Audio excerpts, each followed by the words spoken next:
माझ्या या चॅनलला सबस्क्राईब करा, जेणेकरून मी अपलोड केलेले नवनवीन व्हिडिओ सगळ्यात आधी आपल्यापर्यंत पोहोचतील.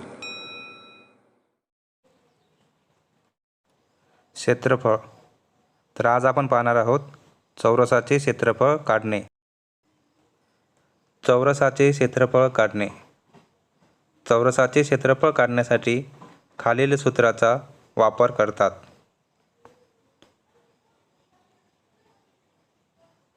चौरसाचे क्षेत्रफळ बरोबर बाजूचा वर्ग, किंवा चौरसाचे क्षेत्रफळ बरोबर कर्णचा वर्ग भागिला 2. काही उदाहरणे या ठिकाणी आपण पाहूया. उदाहरण क्रमांक 1. 12 सेमी बाजू असलेल्या चौरसाचे क्षेत्रफळ किती?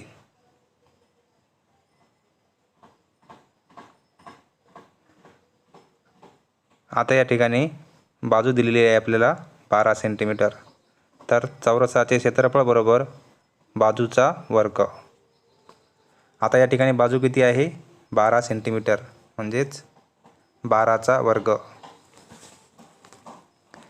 12चा वर्ग म्हणजे 12 गुणिले 12 बरोबर 144. चौरसाचे क्षेत्रफळ बरोबर 144 चौरस सेंटीमीटर. दुसरं उदाहरण या ठिकाणी आपण पाहूया. 16 सेमी बाजू असलेल्या चौरसाचे क्षेत्रफळ किती?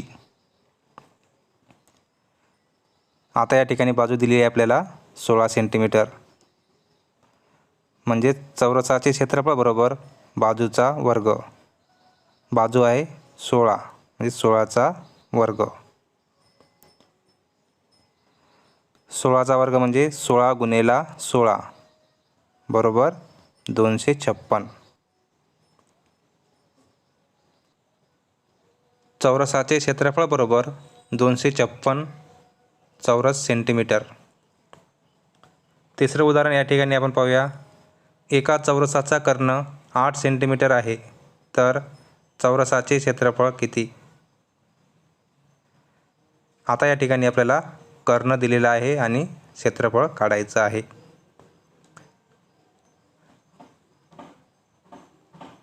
म्हणजेच चौरसाचे क्षेत्रफळ बरोबर कर्णचा वर्ग भागिला 2. कर्ण या ठिकाणी दिलेला आहे आपल्याला 8 सेंटीमीटर, म्हणजे 8चा वर्ग भागिले 2. 8चा वर्ग 64 भागिले 2. 64ला जर आपण 2ने भागले तर 32 येतात. म्हणजेच चौरसाचे क्षेत्रफळ बरोबर 32 चौरस सेंटीमीटर. चौथं उदाहरण या ठिकाणी आपण पाहूया. एका चौरसाचे क्षेत्रफळ 256 चौरस सेंटीमीटर आहे, तर त्याच्या बाजूची लांबी किती?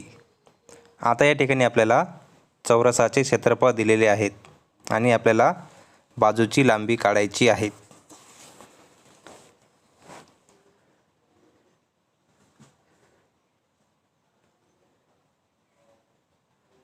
चौरसाचे क्षेत्रफळ त्यांच्या बाजूचा वर्ग असतो. म्हणजेच वर्गमुळात 256. आता 256 हा कोणत्या संख्येचा वर्ग आहे? किंवा 256चे वर्गमूळ बरोबर 16. म्हणजेच चौरसाची बाजू 16 सेंटीमीटर लांबीची आहे. एका चौरसाची परिमिती 48 सेंटीमीटर आहे, तर क्षेत्रफळ किती? आता या ठिकाणी आपल्याला चौरसाची परिमिती काढायची आहे.